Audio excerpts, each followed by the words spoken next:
Welcome to the Good Enough Gaming Podcast, where a bunch of 30-something nerds talk about all things gaming. We are your average enthusiasts that try our best to dive into all the games, shows, and movies that we nerds like to indulge in. We celebrate our favorites and tear a few strips off the duds along the way. I'm your host, Kyle. I'm joined by Jordan, Trevor, and Daryl. Here's a small taste of what you're in for today. It's the new wakeboarding game. We've been building up for this the whole time. Today's episode is entitled, Who's Making All That Bracket Up There? If you like March Madness, get ready for December sadness. Because Santa's about to piss in your stocking this year with some of the most contentious arguments for Game of the Year that you've ever heard. We need your help on whether or not we got this right, so feel free to let us know how stupid we are, what we neglected, or how much meat we did not ride for Legend of Zelda. It's time to decide the Game of the Year good enough style. So put your Crocs in sport mode or prepare to have your socks blown off halfway across the room as we break down our picks for Game of the Year and set up our own Sweet 16. Can you feel that? Is it getting hot in here? It's just the heated conversation that's about to go down. That's what that is. How long did you have that prepared for? I set myself up. It's what I did. Yeah, you're welcome. Excellent. You're welcome. Excellent. All right, so obviously we set the stage with Daryl's wonderful introduction there. I think we're gonna split the episode into sort of like 4 categories. Yes, since we are dividing into four separate brackets, we are going to provide at least a basic ranking for the games based on the quarter of the year that they released, so we can set it up for our big 100th episode Game of the Year debacle. Yeah, what? Sorry, I mean debate, not debacle. Little column A, little column B. Yeah. A little bit of both. Could definitely be both. Tomato, potato. Also, how the fuck have we made 100 episodes, boys? Yeah, right? Can we talk about that? Yeah. Resiliency. Yeah.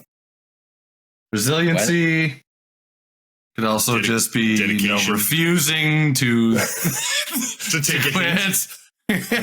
A little sprinkle of passion in there, maybe 10%, but you know. Bit of stupidity. Illusion. 5% luck, 20% skill. Thanks, Fort Minor. I got you. Full heart, can't lose. Head down. Head down, eyes closed. Can't lose. Wait. All right, so we're breaking this up just to re-clarify. So this is only Game of the Year. We're not doing like a bajillion categories. No. And we're doing it so we're making quadrants based on the quarter of the year these games were released. Yes. Cool. Yes. So just for everyone at home. Yeah. We're going to start with quarter 1 because starting at the start, right? Quarter 1 is January 1st to March 31st for games, just for our listeners. Baby. Thank you for clarifying. I'll give you the list as a whole here. And then we will deliberate. If your game didn't make the list, listener, it's because it's not that good. So. or it just didn't feel like it was that big of a release. That was kind of what this. Some of these on the list are the absolute duds of the year as well, but they got all the hype or all the attention because they were straight garbage. Yeah. I'm not going to say they were terrible.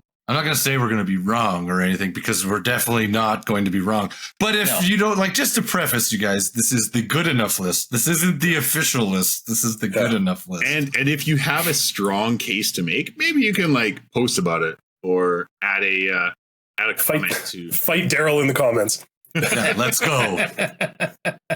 All right, so I'm gonna ramble off the total list here, and then we can make our cases. All right. Fire Emblem Engage, Forspoken, Hi-Fi Rush, Age of Empires 2 Definitive Edition, Hogwarts Legacy, Atomic Heart, Sons of the Forest, Horizon Call of the Mountain, Kirby's Return to Dreamland Deluxe, Octopath Traveler 2, Destiny 2 Lightfall, Wolong Fallen Dynasty, Resident Evil 4 Remake, Dragon Ball Z Kakarot PS5, Xbox Series X Edition, Dead Space Remake, Metroid Prime Remastered, and EA Sports PGA Tour. All of those came out between January 1st and March 31st in the first quarter of the year. Obviously, Forspoken's at the top of the list. Oh God, you can just. I mean, we may as well pack up Top this of what region. list? We may as well pack up this region. This is the losers bracket for sure. I would like to submit Hi-Fi Rush as one of my picks. Given the amount of hype that generated, and it being a very unique style of game with both the animation and the fact that there's some sort of like beat aspect to it, along with combat and getting to improve bonuses and scores if you fight along to the beat. Well, Kyle, it took us 99 episodes, but I finally agree with you. Hey! An actual unique, completely original game. And yes, I agree. Not a remaster, that's not shots of like 3 or 4 other remasters in the catalog. Well, there's a lot of those throughout the years. I was just about to say, so when we're looking at this, one, I had this commented for Destiny Lightfall. Does a DLC even count as a potential for Game of the Year? I think Call of Duty. I think nay. I said nay. And same with remasters and re-releases like that. Yeah. The originality of that game is done.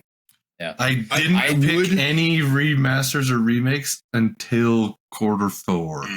I would argue. I agree with T on this, though. I'm going to jump in here. Just like with how much love Resident Evil 4 has gotten this year, especially with the official Game Awards nominations. I'm with T on this. I really struggle to nominate a game that's being remade. Like, yes, it's from the ground up. It's on an updated engine. They've updated some of the mechanics and even some of the story bits. But at the end of the day, that core DNA, they got to double dip, Yep. And the chip. Yeah, they double dipped the chip. Anything that players didn't like in the original game, they got to change, Yep. like they got to redo all of the stuff that they wish that they could have done in original. And for at least Resident Evil 4, that was a 3D game through and through originally. My bar is now Final Fantasy 7. I want you to take this pixelated little game, little, but it's a fucking huge game, but take a game and completely change it. Right? Mm. You've updated absolutely everything from this game and essentially made a whole new game with fucking different timelines and multiverse shits and new story, new battle style, new exploration through Midgar. Everything about that one was new. That's my bare minimum essentially. It's so to me that mixes half of this quarter. Yeah, if it's going to be a remake, it's got to fit under the Final Fantasy 7. Yeah, I agree with that because for me in that quarter, Dead Space Remake is for me the best game of that quarter. Yeah, but it is the same game. They changed such a minute amount of that game, and then beyond that, it was just it was an engine change. But the core gameplay mechanics were the same as the original. So as much as I adore that game, and I think everybody should play the remake, I'm with you guys. I don't think it qualifies as a winner. You've been axed. It's Get over. out of here. Get out of here. No soup for you. Get that garbage out of here. You're done. Right, so we've essentially axed off 3 from half of that list. Half of that list. Right. Age of Empires 2 even. Yeah, that's gone. No, that's gone. It's gone. Okay. I would like to nominate just because it had the hype. Because they're right up there with Taylor Swift fans, the Hogwarts Legacy fans. That game brought about so much bullshit around Everything. gender identity and all these things that have nothing to do with what's going on in the game, that they actually did a fantastic job of covering in the game. Do I think it's going to win Game of the Year? No. But for this quarter, I think Hogwarts Legacy deserves to at least get talked about. 100%. I also agree. Yeah. Wow. And it got a lot of like non-gamer people into gaming. Like there was people going out to buy a PS5. Oh, 100%. Just to play Hogwarts because it is a game from a franchise that people have been yearning for something as deep as this game was. Like for what it was, and like it gave exactly what a lot of those like Hogwarts and like Harry Potter fans have been waiting for a while. Like it's a gateway game. Sorted, just to get sorted by the hat into like what. First, you pick up Hogwarts Legacy, and then you're playing Dark Souls. It's just a gateway game. It's a gateway game. Yeah, like that game is everybody's been dying to have something where you can explore beyond the grounds of the school. Yeah. And this game was fantastic for the sense that as soon as you walked out the door, you could jump on a broom, you could jump on one of the mounts that you earn in the game, and you can go wherever you want. Like it opens up everything for you. It's not necessarily a revolutionary game in the RPG space, but it's one of the few games with the amount of hype that it had leading into it, the amount of bullshit with J.K. Rowling and all the arguments of, should you even buy the game and support the developer. After all of that, it still was reviewed very well. Yeah. It's one of the few games that kind of meets the hype and all the bullshit. It was one of the few like licensed games this year that actually met the bar, like at least. Yeah, and like I'm not a huge Harry Potter nerd, so I don't know all the intricacies of that world. But I had a blast with it. I really enjoyed it. The story was great. A lot of the characters and the side characters were super interesting. Yeah. There's a lot of that game that they did that they nailed, that they absolutely nailed a lot of it. So, that would probably, as I enjoyed Hi-Fi Rush as well, but I think for me, Hogwarts it has more of a lasting impression for me. Well, I would like to nominate, because there's not a lot on this list that kind of stand in, and I know that I'm the one that played it. I would like to nominate Fire Emblem Engage. You know what's gonna happen. It is a game that I did spend 100+ hours on. Does some really nice callbacks to some of the old characters and old games from before for its predecessors, and kind of wraps up some things really nicely. Near the end, DLC was pretty good content, and the character Extreme to me was an improvement from Three Houses. The gameplay hasn't really changed much for Fire Emblem, which is totally fine. That's why I like that game. But it is a really colorful and nice new addition to that, and like a nice switch back from like them going to Three Houses and trying that, going back to sort of like a more traditional playthrough game for them, which I did enjoy a lot. I would like to throw that one up. All right. Quarter. Nice. Yeah. I don't have any arguments against Fire Emblem. Quarter one's kind of weak as far as releases. Yes. Yeah. I was like, this will be the least contentious quarter we're gonna have. Yeah. We're starting off playing nice. Yeah. So we've got 3 out of 4. Yep. For that region. I think we're waiting for your nomination. If you've got to pick, because I'm pretty much out on this list. I've got like 2 that are like maybe. I'm interested to see what you guys had to say before the last one. Yeah, like for me, because we've kind of all agreed on the remake thing. Taking that out, that takes a lot off the list for myself. For me, honestly, it's down to either Sons of the Forest or, surprisingly, PGA Tour from EA Sports. I don't know about that. If I'm not being chased by Tiger Woods' wife for putting my balls in more than 18 holes for the day, I'm not playing a golf game. PGA Tour RPG. Yeah. Oh, it reminds me of the South Park episode where it turns into a fighting game. Yeah, 100%. God. That's not in there. I like, what's the point? Or like if I'm getting kicked off the course because I'm too drunk to keep going, I can't. Like that's the. Let's hey, go. now, what happens on Hot Shots Weed Night, Daryl, is between us. Yeah. Okay. Hey, so man. we don't need to talk about that. Yeah, I mean, Sons of the Forest. Honestly, like if we're gonna steer away from sports games, that game has been reviewed really well. It's weird and scary as shit. It's got like cannibals chasing you on a deserted island. You got to build your own defenses and house, and they did a really cool thing in this game where you have an AI companion that you can basically tell him to do anything.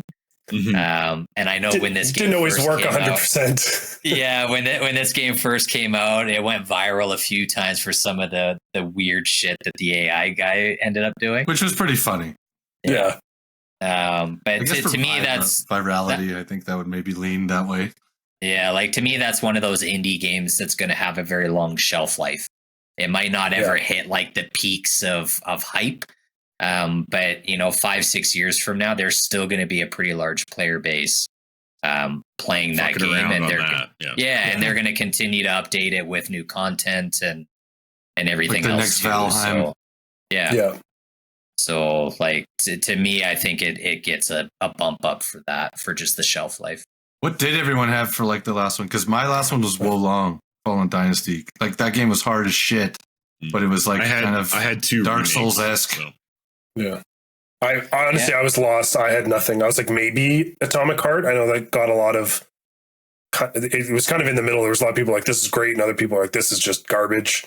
Like to me, Atomic Heart is a shittier version of BioShock. Yes. Yeah. There's a lot of vibe I got too. Yeah. And Wolong is a shittier version of Neo. In my opinion. And it's the same developer. But the Neo game to me was just it felt better to play. The enemy design was better. The bosses were more interesting. This game seemed kind of like a rehash of what they've already done, which seemed weird to me. Interesting. Yeah. Essentially, at the end of the day, oof. Let's throw in Sons of the Forest. I think that's like a good. I think that's fair. We agree with that. Another originality pick. Yeah, something that's different. Can we put Sons we got of the that Forest in Hi-Fi Rush there. Yeah. I think they're the 4 seed. Yeah, I agree. Yeah, I would rank Hogwarts as number 1 seed. I think so. Coming out of quarter one, Hogwarts number 1. Number 2, I'd probably say Hi-Fi Rush. Honestly. I would agree. Okay. Yeah, and then Fire Emblem 3. Yeah. Great. Moving right along. It's going easy. Great. We're building. We're building to the arguments. Yes, like it's not going to stay. It's a slow burn. This is a slow burn. I have my own. I can't wait till quarter 3. Fuck, this is going to get messy. Buckle up, listeners, because it's about to go off the fucking rails. Yeah. Okay, so moving on to quarter 2. We'll take a segment break after quarter 2, get our jukebox on, and then recuperate, prepare, reinvigorate. Get the. Okay, great. All right, so quarter 2 games: Dead Island 2, Star Wars Jedi Survivor, Redfall, Darkest Dungeon 2, Marvel's Midnight Suns, Legend of Zelda.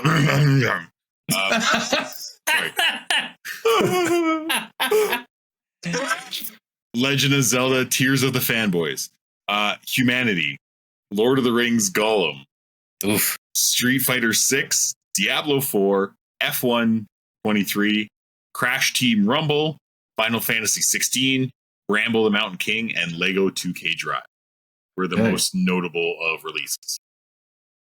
So I'm going to go out on a limb here, guys, and call Diablo 4 Yeah, well, I figured that would be in there. Yeah, that's an easy one. especially with the updates that they've made. I feel like they might actually be listening to some feedback from fans, and I mean, the one knock against them is the fucking ridiculous microtransactions. Like Yeah, the price of the things. $65 for a horse. For a digital horse. Yeah. What the fuck? That's my only knock against them. Not to get bucked off a horse for like coming up with those prices, like it's ridiculous. Or get for $65, I could get the quarter hind of a real horse. Yeah, like right? Like, it is ridiculous. You should go to the McDonald's in the UK to get that. Yeah. Yeah, you know what? I would throw it in there mostly just based on the hours that we all put into it at launch. I would say they kind of made a comeback though. Like if we had done this a month or two right after it came out before any of the updates, I would have been like, no. But I think coming towards the end of the year, they were like, hey, we got to fix some shit. And I think they're doing a good job. Kyle and I were playing the other night again, like Season of Blood. I have been playing quite a bit again lately, and the Season of Blood is really good. Like Malignant Season 1 was okay. This one fucking crushed it. Like this is way better. Leveling, the bonuses, the seasonal bonuses, like that you get to put in with the dust, like everything is better. Everything is better about it. Some actual meaningful changes this time around. Yeah. Inventory fixes, like the gems aren't in there. You get fragments of them, so they're like not taking up inventory space until you make one. Like it is. It is significantly better. That's nice that they did that. The gem thing was a fucking. Oh my god! That was so. Yeah, that sucked. Yeah, that wasn't good. It has definitely had some nice quality of life fixes, and so I think that's a heavy hitter for Q2. Yeah, especially for us. And you know what? Same thing. Like I talked about the shelf life of Sons of the Forest. I think you got to give that to Diablo too. Like, they're going to support that game for years and years and years, and there's going to be a ton of players playing that for a long time. Well, look at Diablo 3. It went through 29 seasons. Yeah, like that's insane. That's nuts. Like, that's so much longevity. So. I agree with that. All right. I think the only game longer than that is Fortnite. I think so. In terms of seasonal content. Blizzard supported. Call of Duty's like, fuck you. All right. I'm going to get it out of the way. We still have to consider Legend of Zelda Tears of the Kingdom. It has to go on the list. It has to. I'm sorry. It still has to. You're right. Oddly enough, I did put it in the 4. I did put it in the 4. It's a great game, but I really like it. Is it though? The thing that makes that game great is the creativity building mechanic stuff. Like, that is what makes that game great. Not the story, not the gameplay, because that's still the exact same as the previous game. Yeah, it's really not that much different. But the creativity building and like creative ways that people have been killing monsters and stuff is actually pretty fucking rad. Like that's there was a long time on TikTok. Just like weird killing machines that people which is pretty cool. Honestly, if this game didn't have the Legend of Zelda attached to it, I probably would be more like receptive to it and to some of its changes. But like, it's not a Zelda game. It's not. There's better Zelda games in this franchise than Tears of the Kingdom. Yes. Yep. Did you hear that, IGN? Did you hear that? Yeah, like to me, back-to-back 10 out of 10s for Breath of the Wild and Tears of the Kingdom is fucking nuts to me. If Spider-Man 2 wasn't a 10 out of 10, but Tears of the Kingdom is, then we're not playing the same games. We're not in the same universe, because that's the thing that pisses me off the most is like, this is the benchmark of like, oh, this is what your Nintendo Switch can do. We've just chosen not to do any of it. You've chosen not to optimize any of your games. Like you think of like Pokemon, right? Like some of the shit that you see in Pokemon. It's just like, okay, so the system can do this. We're just choosing not to optimize things this way. Just like, cool. Thanks, guys. Yeah, you want to run at a potato frame rate of 15 FPS? Sure, we can do that. Yeah, no problem. Yeah, no, and honestly, you look at like 10 out of 10s, and I think about games like Red Dead Redemption 2. I think of Baldur's Gate 3 that came out this year. Yeah. To me, Baldur's Gate 3 is so much more deserving of a 10 out of 10 than Tears of the Kingdom is. Yeah, because it came out of fucking nowhere. I agree. Yeah. But it's also original. Like it's original in the sense of what games are doing right now. Okay. Yes. I was like, it's the third one? Well, I understand that. Baldur's Gate 2 was from like 12 years ago. A long time ago. Yeah. You know, but like, again, you look at Breath of the Wild and Tears of the Kingdom, and Daryl's 100% correct. It's like a DLC. It's basically just a very large DLC with new mechanics, but the story almost plays out exactly like the first one. I mean, to be fair, all Zelda games kind of have the same story, but Fair. But it's about the journey, right? Yes, it's about the fun we had and all the murders we committed. All the goblins that we throw bombs at, yeah.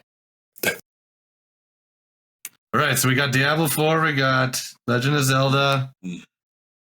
I'm throwing in, even though it has some bugs, I am throwing in based off of fanfare and the story. I'm throwing in Final Fantasy 16. I saw that coming, but yeah, go figure. Yeah. Go figure it'd be me throwing that one in there. yeah. No, I think that game has really got, like, Final Fantasy 15 was great. I actually really enjoyed like the story arc of that, kind of like royalty, kind of new age, like modern-esque. And then Final Fantasy 16 kind of going back again, a game going back to its roots, like going more medieval style and a lot more mythical. I was like, yeah, this is fucking dope. Like, this is great. Yeah. Character design is phenomenal. Story has been like revered as Darker one of the best. So too. Yeah, dark tones, and so I'm going to throw that one in there because it's nice to see Square Enix kind of make something new.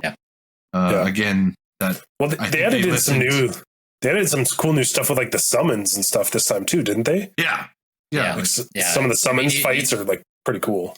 Well, it's basically like Power Rangers. You've got Megazord battles. Like, that's basically what you're doing in this game. So from a spectacle side, it does have that like, oh, holy shit, this is fucking epic. Yeah. You know, it does hit that note really well. It's good for a game to have moments like that. Like, that's what you. Yeah. It's bad now in an RPG, like if you can like elevate your game with stuff like that, that's great. So. Yeah, like Daryl and I have talked about Final Fantasy 16 a decent amount. And I have some fucking issues with that game, man. I really do. And unfortunately, most of it is from a performance side, which is super disappointing because from what I've played, the game's fantastic. It's some of the best music in an RPG. Like, some of the best music in an RPG, and just the timing. They've got a very good, and I don't know if it's like a coding thing or what it is, but like the music changes in like from battle to cutscene to exploring the world, and everything is just fucking perfect. Like, the transitions are excellent. Everything hits, like those Megazord epic battles. The music just slaps the entire time. Let's go. So I love that. And honestly, I know a lot of Final Fantasy purists don't like the combat system because it is more of like a third person action hack and slash. Yes, like Devil May Cry. Yes. Yeah. If you've ever played a Devil May Cry game, the gameplay director of Devil May Cry did Final Fantasy 16. All right, so it's the same kind of combat, but I fucking love that type of combat. So for me, it's up my alley. It makes things super interesting. So yeah, for the issues I have with that game, I agree with Daryl. It still has to be on the list. Nice. All right, so that leaves one spot left. I got a bit of a sleeper pick if we're in agreement. Yeah. I don't disagree. I think right now we're in agreement. I don't disagree. What? Um, I'm going to call you an oxymoron. heavy on the second part. Oh. Oh, Ron. I'm gonna throw one in there. Star Wars Jedi Survivor as my pick. it's fair. I had that's my honorable mention, but it is because it's not a game I played. It's not one I know much about. That game is like Assassin's Creed 1 to Assassin's Creed 2. It takes everything that they did really well in the first game and they improve on virtually every aspect of it in the sequel. Okay. And you know, again, if anybody's into Star Wars or like sci-fi stuff, they hit a lot of the epic holy shit moments in the Star Wars series, just like Final Fantasy 16 does. You know, seeing Darth Vader show up randomly and shit like that, and you know, some of the stuff that like is involved in that, it's pretty hard not to get hyped up, even if you're not like a huge Star Wars person. It's surprised. I'm surprised. I thought maybe you were going to throw in Midnight Suns. I thought so too. Actually, because I know you really enjoyed that game, so I'm kind of shocked.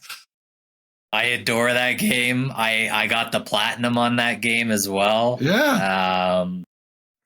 It's there are some issues with it though. It does a lot of what Fire Emblem does, but just not as good. Mm.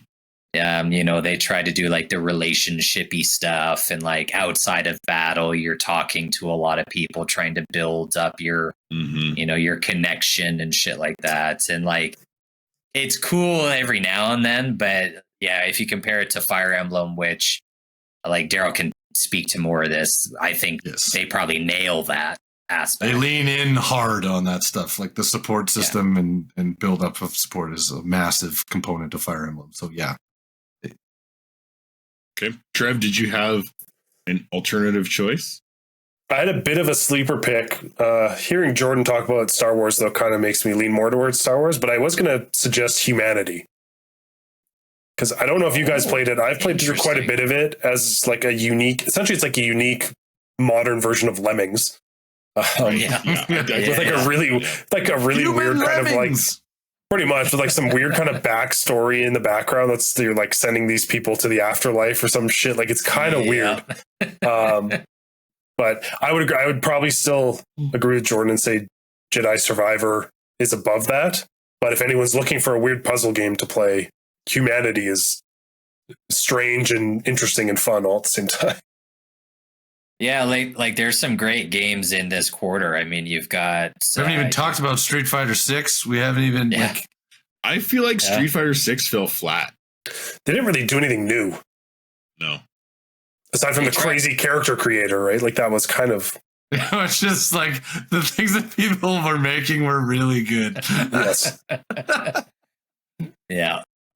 That's such a weird game, man. Because I feel like it's one of those. It's such a divisive game. You either love what they've done to it, or you've got a lot of the like old school Street Fighter fans, and I'll put myself in that category that where I'm like, what'd you do to my boy? Yeah.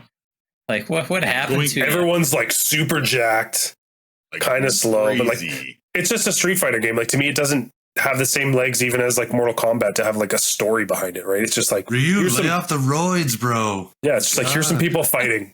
Go have fun, right? Like it just doesn't carry the same weight to it.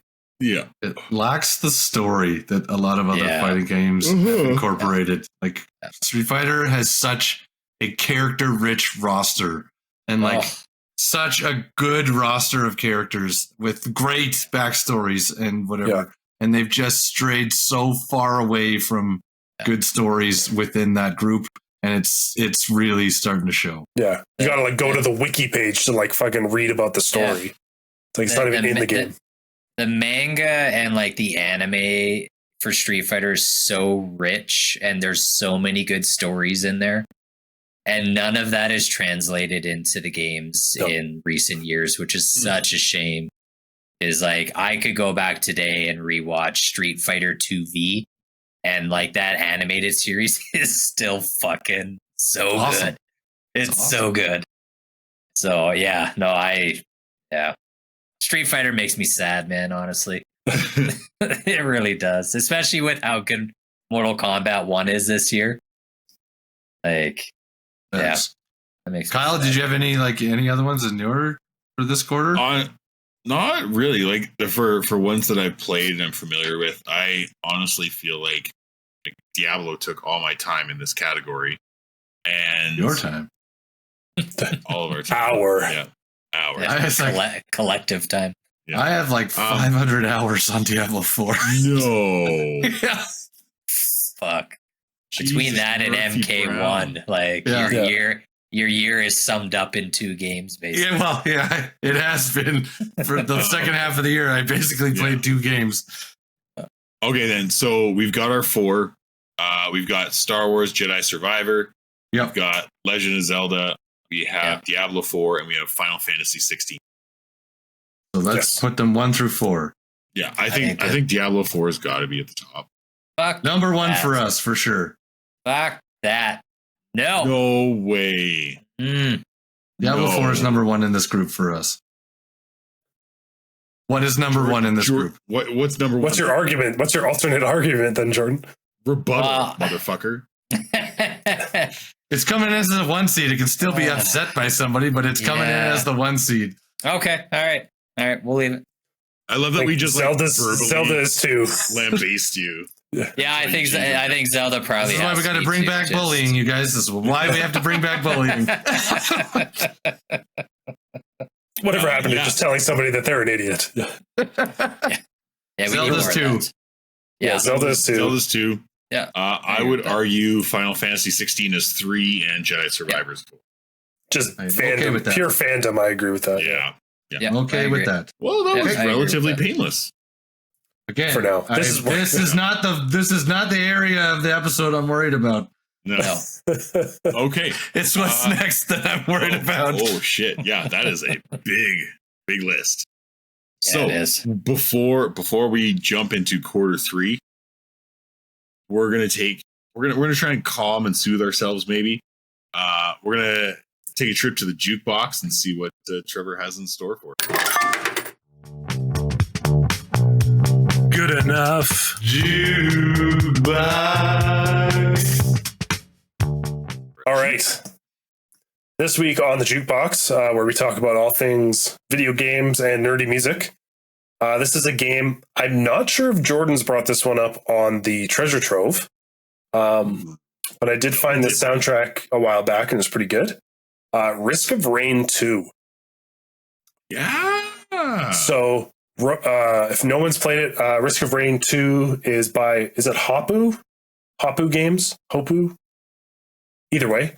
And it's a third-person action RPG, like roguelike game. Yes. But you kind of get these different mech suits. It's sort of, if you played Armored Core, it kind of reminds me of like Armored Core meets like anime Borderlands. Oh, sick. There's lots of loot you have to grab. There's a lot of explosions and a lot of colors. But the soundtrack, which is by Chris Tadolu, I have no idea how to say your name, is awesome. It's got lots of like space synth mixed with like just some weird stuff. Like there's some like weird 80s guitar riffs, and then there's parts where you're like, that's a fucking keytar. Yeah. But like there's parts of the game when you need them. like, but all the songs in this game all have like references to them.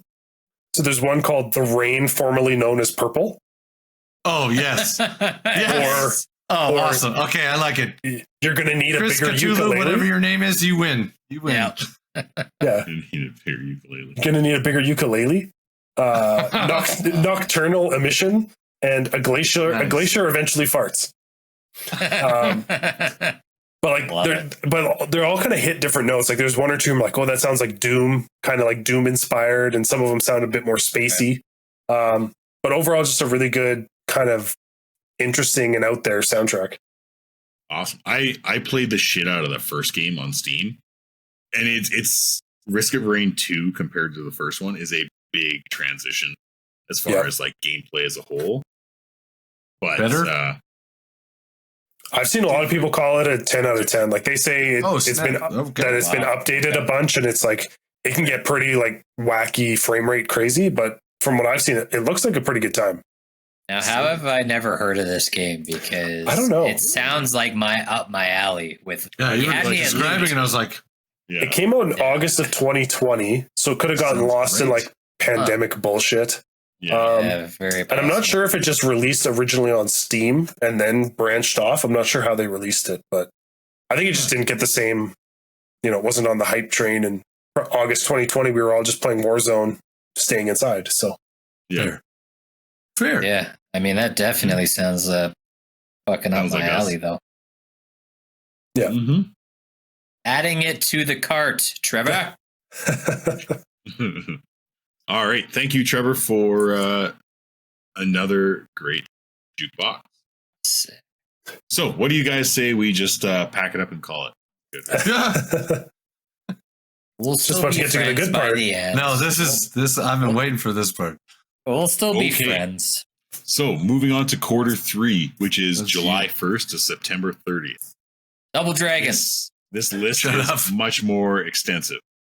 So we've got Oxenfree 2, Lost Signals, Exo Primal, Pikmin 4, Remnant 2, Double Dragon Gaiden, Rise of the Dragons, F1 Manager 2023, Baldur's Gate 3, Atlas Fallen, Moving Out 2, NFL 24, Age of Empires 4, Immortals of Avium, Armored Core 6, Fires of Rubicon, Sea of Stars, Starfield, NBA 2K24, Pokemon Scarlet and Violet, DLC, The Crew, Motorfest, Gloomhaven, Lies of P, Mortal Kombat 1, Counter-Strike 2, and Vampire Survivors.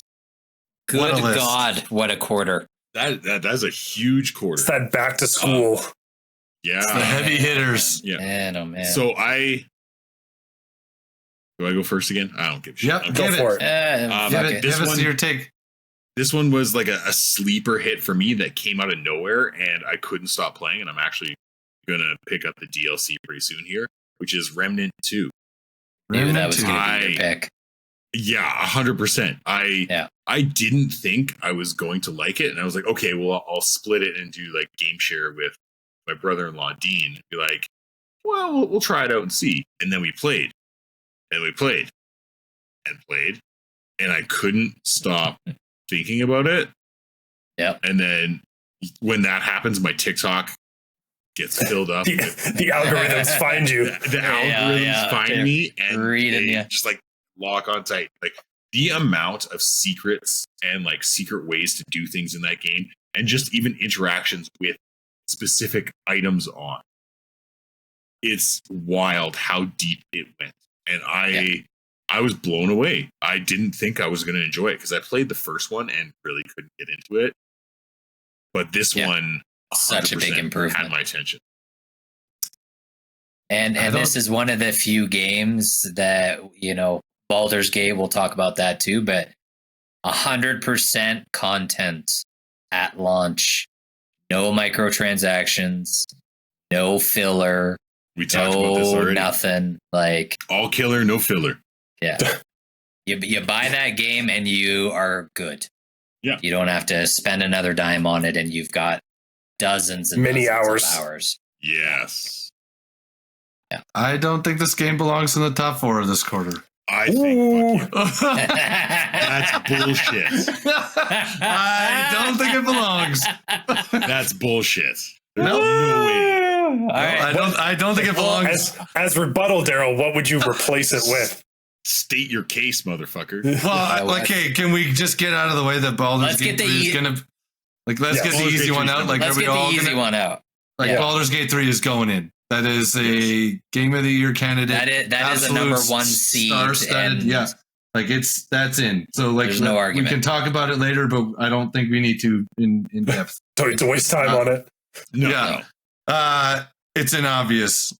Whereas I think 100%. There are other games that made a larger impact on the gaming community overall, and there are better indie games in this. That name Tell me. Sea of Stars is a better game than Remnant 2. It's like apples and potatoes. It's not even the same genre, but it's a better game in its complete form. And we only have 4 spots, so we only have 4 spots. Starfield is a more impactful game into the gaming community than Remnant 2. Get out of here. I know. Now we fight. Now we fight. Get the fuck out of here. Starfield is garbage, and it has no business being in any bracket of any kind. There's a reason it's not in the talks. Yeah. Yeah, the level of hype that game had and the state at which it was launched in, which, sorry, Bethesda fans, this is not new. Bethesda games ship broken all the fucking time. Get used to it. This will be a great game, Daryl, 2 years from now. Hey, I don't disagree with that part, but I think, like, in terms right now, garbage. Right now, it doesn't deserve to be there. We had the same fucking argument with fuck, what was it? No, I don't care. I lost my point, but I don't care. Starfield, get the fuck off of here. Oh God. No, I would suggest I would rather go back and play Skyrim. Like, I'm waiting for Jordan to talk about it because I'm like I kind of feel like it's on his list potentially, but I think Lies of P is probably a better game than Remnant 2. So there's just games that I think are better, and I'm not gonna not put Mortal Kombat 1 in this because that is the best. That's the best fighting game of the year. No, Mortal Kombat 1 shouldn't be on there. I'm going with like Kyle's going on a spike. Yeah. If you don't pick my game, I'm not picking your game. Kyle's going with the American political system approach here. Yeah. So I had Remnant 2 as an honorable mention. I will say it's not a game that I played, but I had watched enough of it. I watched my buddy Eric play. I've seen you guys play. I had his honorable mention. But I just think in this category, in this bracket, this quarter, there's better games. But that's what we're here to have. This is the discussion I've been waiting to have. So I think it might be safe to go out on a limb here, at least with me, Trevor, and Daryl. I think for this quarter, Baldur's Gate 3, Sea of Stars, and Mortal Kombat 1, I think, are probably locks, aren't they? I'm on the fence about Mortal Kombat. Are you? Yeah. What would you throw in there then? Oof. Let me look at this list again. Because to me, I think 3 out of the 4 are locks. I would probably. He's putting in Moving Out 2. That is a fucking funny game. That's what you're going to be doing if you play this with your spouse. God. I honestly, I would keep Remnant and Lies of P instead of Mortal Kombat. Yeah, okay. Ooh. I would rank Lies of P as an option because I still think like an Elden Ring did it better. It's not the same kind of game though. But it's still on that same vein. To me, Lies of P, the only direct comparison to that is Bloodborne. That's the only game you can compare it to. That's like taking Resident Evil 2 and being like, it's not as good as Elden Ring because it's open world versus not open world. See, I knew this quarter was going to cause problems. I knew this. I was like, I'm waiting for this. This is the. And it sucks too because like I love Remnant 2 as well. Like I played almost. Like I'm probably about at the same amount of hours played in Remnant 2 as Kyle is. Fuck me. Yeah, I mean Remnant 2 and Lies of P are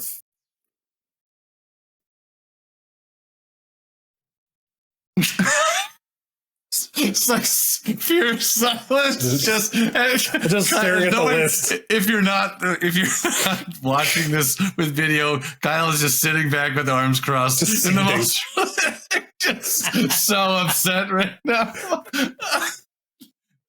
Just fucking give me one thing. Hey, man, we agreed right out the gate of the Diablo episode. 4. You did get your Diablo 4 in there, so Okay, low bar. I think so we've kind of got like a set of 5 right now.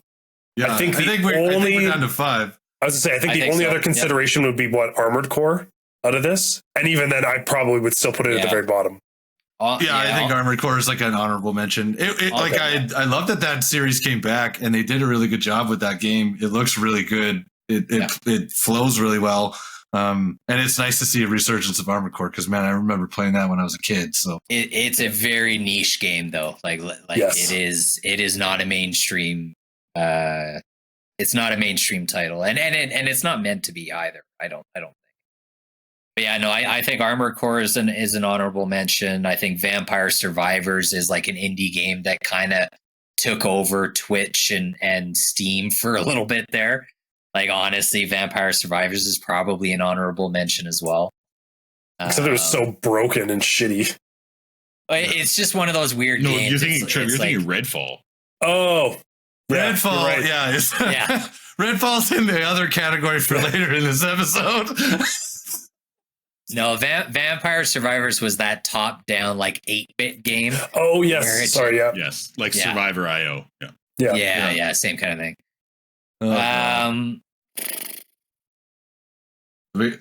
So are we in agreement for Sea of Stars being in there?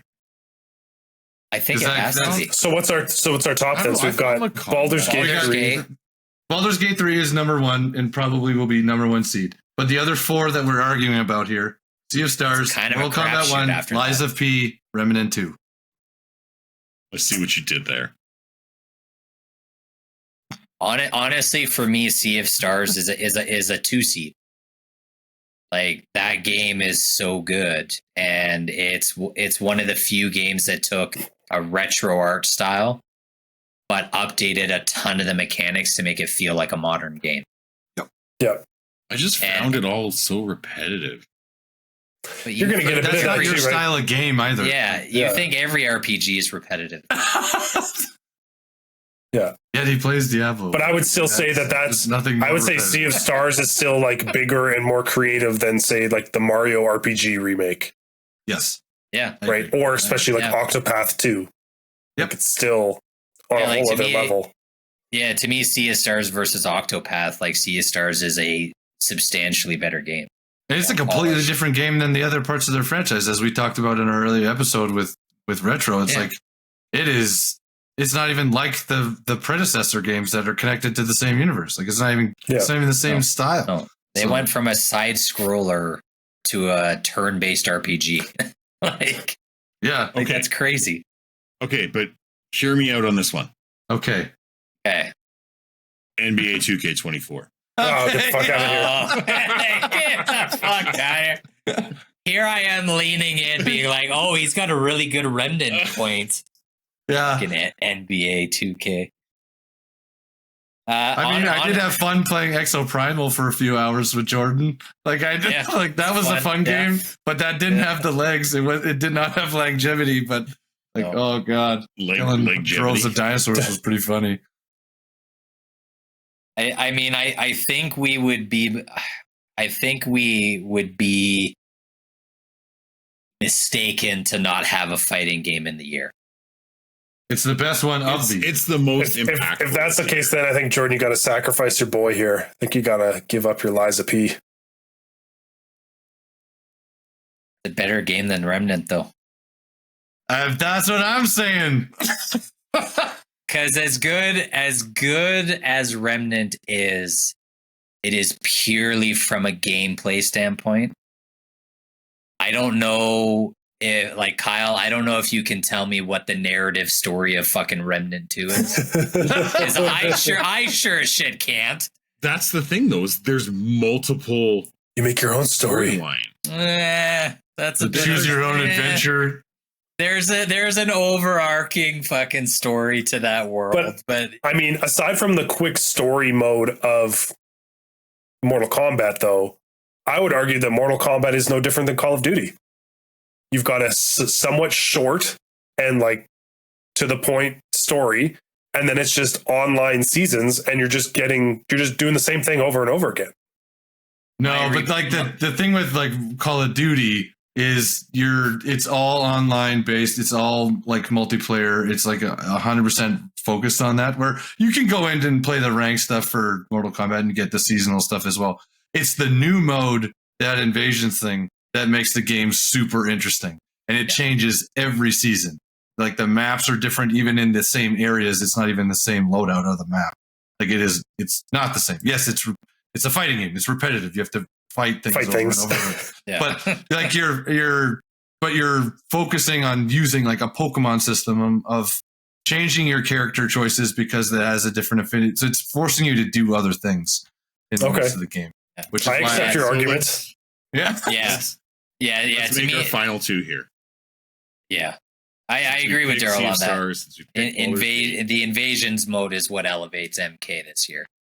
Gotcha. So would you put MK at 3? Yes. Even as a massive Mortal Kombat aficionado, I will attest. Like I will settle on the 3 spot for Mortal Kombat 1. Settle. Okay. And obviously I'm not winning this argument, so Liza P at 4. Well, this is, I think, up to the 3 of you. Honest to God, I think Liza P is probably a better game than Remnant 2, but you guys are the ones that would know better between the 3 of you of like which one of those makes it in, Liza P or Remnant 2. Although I think Jordan might be correct that like Liza P has more like story and background to it. I think Remnant 2, in terms of like how it broke the internet for a bit and the potential that it has, that's my vote. More impactful. Yeah. You're right. Because unfortunately, Remnant 2 had a bigger internet presence and probably bigger streaming presence than Liza P did. Yes. Because unfortunately, like Jordan said, we're going to compare Liza P, although yes, you're saying to Bloodborne, which is correct. People are now going to, put it up against any Souls-like game, which the last best Souls-like is Elden Ring. And unfortunately, that makes it just feel like a bit of a, third party, like let's jump in on this trend kind of game. It's like the PC no-name brand of Souls likes. There's an argument. What? If it's only available on Xbox, I guess, and PC, but like there's. Yeah. No, you can play it on PlayStation. It's on PlayStation. You just have to buy it. Oh. I was fortunate. I played it on Game Pass. So that's why I thought it wasn't on PlayStation for a minute. I was like, oh shit. No, it's on PlayStation. No, it is. It's on every platform. I take that back. I retract that argument. I don't know. Remove that from the record. I think the Elden Ring thing is. I think it's a cheap argument, just because you're comparing a studio with hundreds and hundreds of millions of dollars and hundreds of staff versus what's essentially an indie developer. But an indie developer who got to use and watch everything that they copied, borrowed, took inspiration from, artistic license. I love the takeover of the internet. I think we're gonna go. I'm changing to Remnant 2. Yeah, the Daryl. Yeah, let it in. The takeover thing. You've got some points for that because I do remember when that came out in July. It changed my mind. It got me to buy the game. Basically, until Baldur's Gate 3 released in September on consoles, the only game that was like the TikTok game was Remnant 2. Yeah. Like until Baldur's Gate 3 hit consoles, that was the game every streamer was talking about. So, okay. I don't like it, but I will concede. You fucks. I just knew this was going to be bad. I knew this one was going to be bad. Any of our listeners, if you haven't played Liza P, fucking play Liza P because it is so good. We're doing okay, Daryl. So good. For about 10 minutes, and then you're going to turn it off and play Remnant 2. Oh, we're doing okay. It looks like everyone's drywall is still intact, so we're doing good. Monster tonight. And let me preface that I put 40 hours into Remnant 2. So it's not like I played it for 10 minutes and turned it off because I didn't like it. I do very much like that game as well. So You fucking cocks. Okay, let's. Okay, we're gonna wrap it up with the quarter 4 here. Less games, less contention. October 1st to December 31st. So we're like almost there. We're about a month away as far as releases go. But everything's out. Yeah. Let's see. Yeah, the only thing I think is Avatar. That's the only one we're missing. Oh, true. But are we really? I'm not. I don't have high hopes. Okay. We've got Hellboy, Web of Weird. I think it's weird.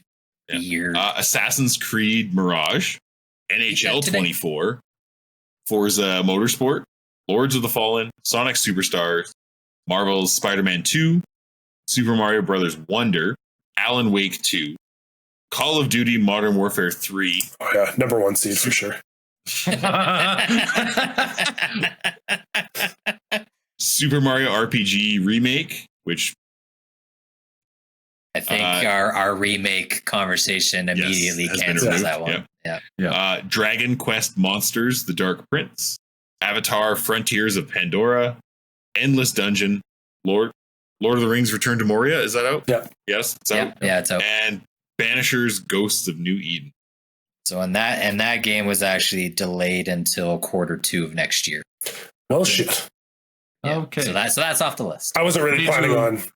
No. Just need to apologize to Roxy for crossing off the Super Mario RPG game. She will be a huge fan of that and has been playing that since it came out. Not saying it's not a great game. It doesn't meet the criteria. Doesn't count. Doesn't count. We have rules. We have very strict rules here. Yeah.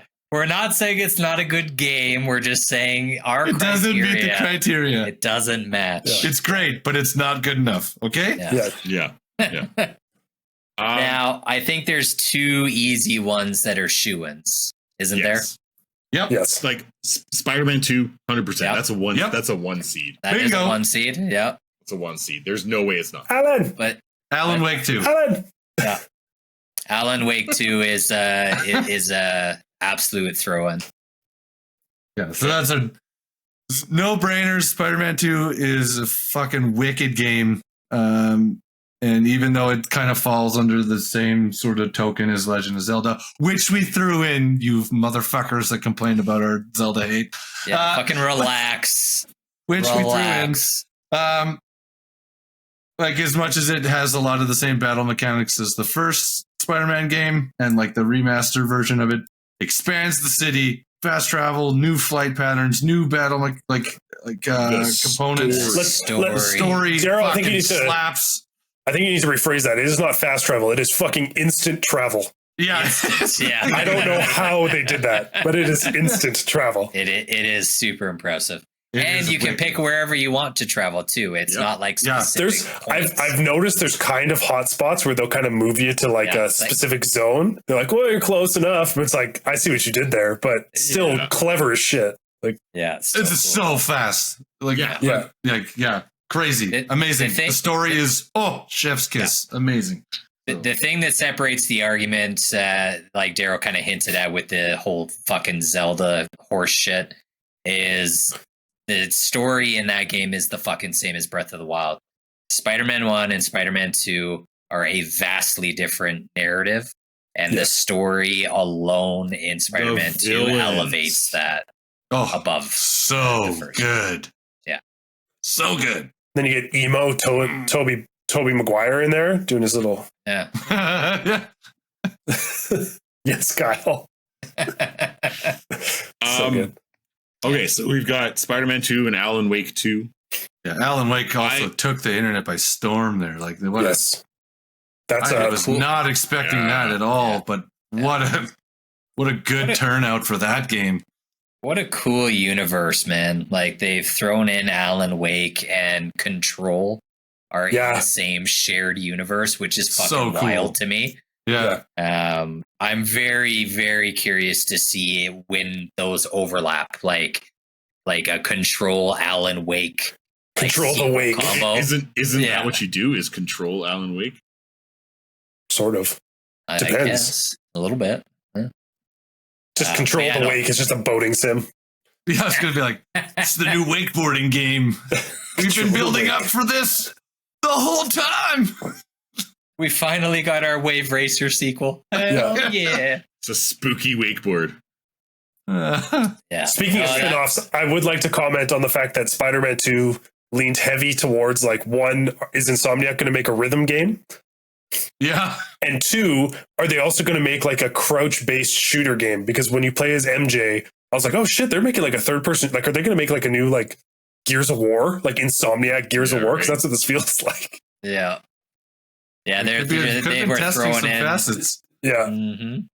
Testing the waters for different types of gameplay. Nice way to bring All it right, back full circle. I'm gonna call it now. Jordan is going to nominate Lords of the Fallen. I agree with that. Trevor supports that. It's I also a agree. weird one because it's like if Lies of P was just later. Yeah. You know, like We would have like argued these two against each other for sure. Yeah, like Lies of P is better than Lords of the Fallen, but Lords of the Fallen gets a nomination because of the date that it was released. Sometimes Luck of the it's draw, about buddy. division you're in. Yeah. That's all it is. Shit happens, man. East versus West, you know. East versus West Bowl. Sometimes you get Hingle McCringleberry, and sometimes you get Jameritrix the Third. Like you just don't know. Okay, you just don't know. A little bit of everything. Now I haven't played this, but I feel like nominating Super Mario Brothers Wonder I have it as an honorable mention. would be prudent. It seems to be making some waves. It's making waves for sure. I mean, it got nominated originally, but it's like it kind of felt like they were like, we got to give Nintendo something else besides Zelda. Yeah, and like it's good for a Super Mario game, but like at the end of the day, it's still just a fucking Super Mario game. Like, it just feels like, I guess it does feel like a lot of the same. You know, like the last Super Mario game that they put out, Odyssey, kind of similar. They just like a couple new. Like this feels like they took a lot of the stuff from like Super Mario Maker and then added some power-ups. And then everyone's freaking out about the fact that they're like, oh my God, there's like musical levels and shit. I'm like, go play fucking Little Big Planet. And just shut the fuck up and go play the last 3 games of Little Big Planet and then come talk to me. Because that's like exactly what it is. Yeah, go play the PS5 Sackboy game. Because that fucking nails. So good. Yeah, nails musical levels. Yeah. Everyone's like freaking out. They're like, oh my God, the piranha plants sing. Like, yes. Okay. It's fine. Everybody loves that. Yeah. Yeah. Like I think Super Mario Bros. If there was a cuteness category, you know, like turning Mario into a fucking elephant and shit. Oh. Gotta do one of these, Daryl. Get you some cat ears. Oh God. RGB cat ears. I think like Jordan's saying, if this was from a different quarter of the year, we wouldn't even be fucking talking about it. But because quarter 4 kind of falls off, I think you got to put it in there. Quarter 3 was heavy hitters. Is it over Assassin's Creed Mirage? Yeah, yes. The last 3 Assassin's Creed have pretty much just been the same thing with a different mask over them. Okay. I'm fine with it. I really only had 3 kind of sort of locked in, and that was the ones that we already discussed with Spider-Man 2, Alan Wake, and Lords of the Fallen. So I don't really care what the 4th one is. Yeah. It's not Forza Motorsport. I can tell you that. It's great. It's a nice looking game. It's a cool looking game, but I was like, but it's not. It's a Gran Turismo ripoff. So if Armored Core doesn't get nominated for being a niche game, I don't think Forza does either. No. So, and I beat Assassin's Creed Mirage today. Didn't it just come out fast? I don't know. Came out like a month and a bit ago. Oh shit! Okay, really? Yeah. Damn. Didn't realize that. It brings back a lot of the old Assassin's Creed things, like more stealthy gameplay, and some of the stuff that I appreciate about the series. But the story in Assassin's Creed is still a fucking mess. The story didn't make any sense to me until the final 30 minutes. And even then, I still had to Google after, like, explain the ending to me, please. Yeah. That game is a solid like 7 out of 10. If you love Assassin's Creed, it's a guilty pleasure franchise for me that I enjoy playing, but most of them are like 7 out of 10s. No shanties. Doesn't make the cut. No. So yeah, I mean it's either Super Mario Bros. Wonder.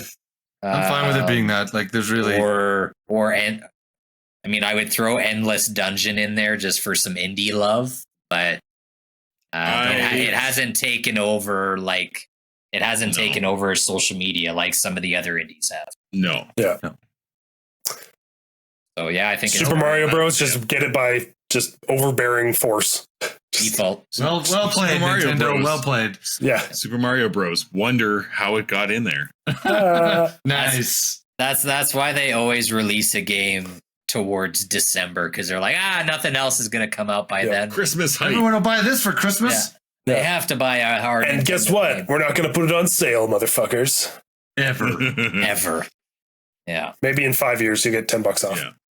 So what's the seeding breakdown? Well, Super Mario is going to be 4th.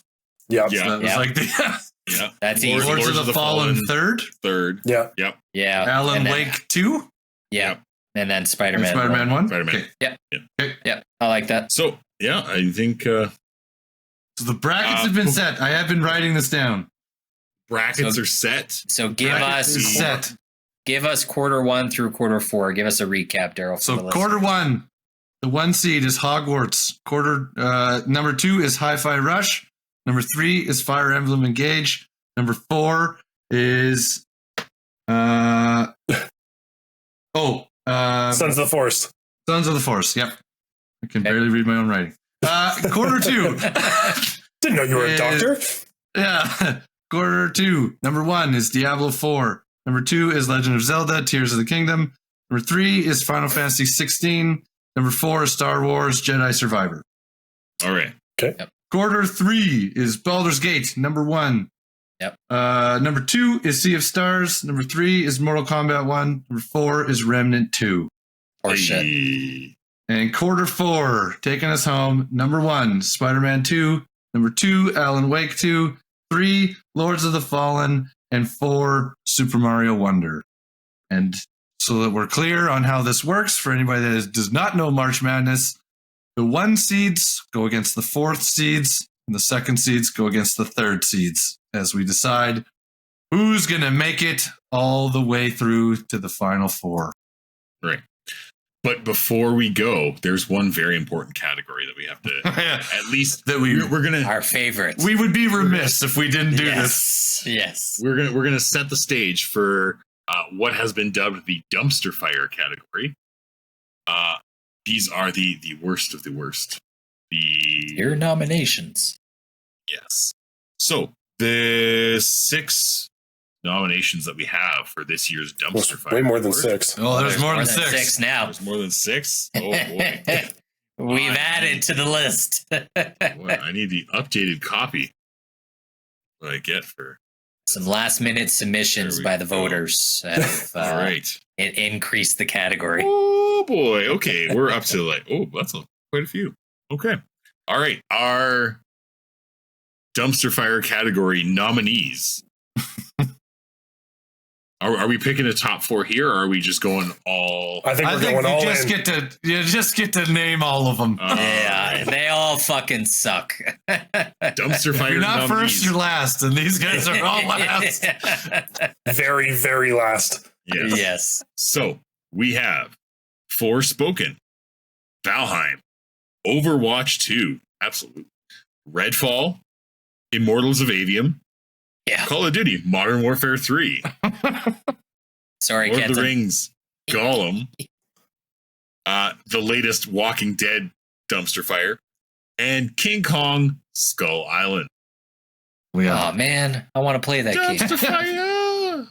Like the thing with that King Kong game, if you watch this, I was like, what am I watching? Like a shitty ripoff of Beast Wars? Like the animation in that game is so bad. It's It's like, awful. It's like I've did seen you make this in the 90s and release it now? Yeah. We found the Someone lost. lied on their yeah. We found the lost tape.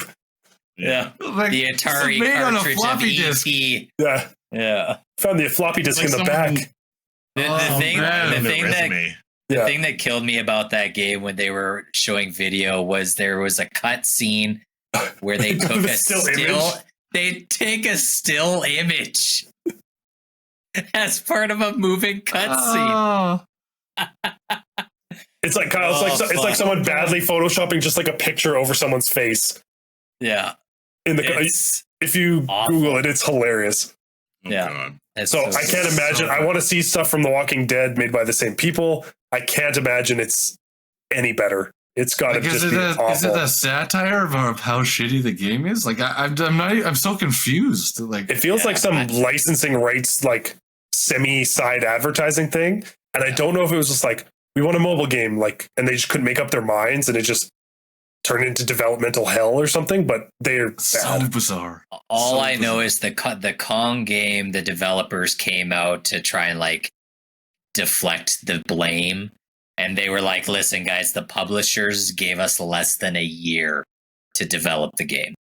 So, like, please don't hate us too much. Yeah. Hate the publisher, please. Oh god. Yeah, it's just a mess. Well, Although I would like to vote. I think the number one flop on that list is Forspoken. Based on how much money, really looking forward to that. just knowing how much money PlayStation and like everyone put into that game, like how much advertising I saw for that fucking game, and how Square bad Enix, it was. Yeah, Yeah. and I it's think too Redfall bad is too. right there too. Yes. It's close, yeah. Redfall and Forspoken for like the hype level. But yeah, Forspoken it had such a cool parkour traversal too. Like if they could just pull that traversal mechanic out of Forspoken and gift it to Final Fantasy or something, be like, here you go, Here you go. you could use that. Like Okay, that would be great. That'd Really be quick tidbit here. If you had to guess the development cost for Spoken, how many millions of dollars would you guess? great. Development 80 cost. million. 55.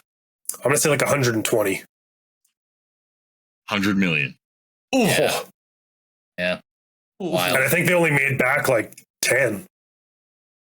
Like it was not a lot. Damn. Yeah, They it was bad. Yeah, they definitely lost some cash there for sure. Yup. It did not sell well at all. Damn. Wow. I'm trying to remember if Square Enix shut that studio down. They did. Yeah, They did. like it did so bad they fucking shut the studio down. Yeah, you know you fucked up when.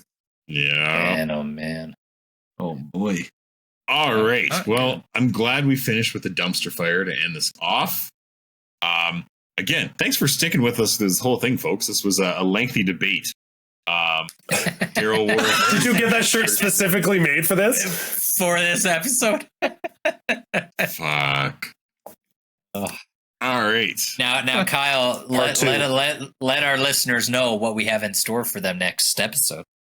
Well, Jordan, thank you for cueing me. Gotcha. Next episode is a special one, as it is our 100th episode. Crazy. And I know. With that, we're also doing a giveaway. Yes, sir. Do we have more details about the giveaway yet, or is it under wraps? Nope. So our good friend Retro Edge Art, Love Yeah. Kyle. love the only true Kyle. He is a very kind soul, and he is going to be giving away one of his custom cubes.